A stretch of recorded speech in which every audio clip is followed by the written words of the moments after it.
Okay, swaybar in bushing, 2006 Subaru Forrester. The trick is that you got to get a 6mm hex in the end of that bolt, and then get a 14mm around that nut.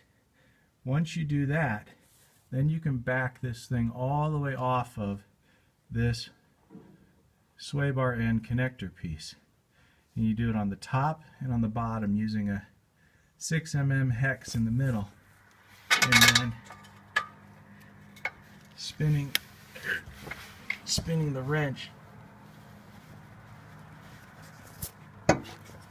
around it. Okay, that's pretty easy, and you don't need to worry about the tension on the sway bar because it's totally released when your car is jacked up.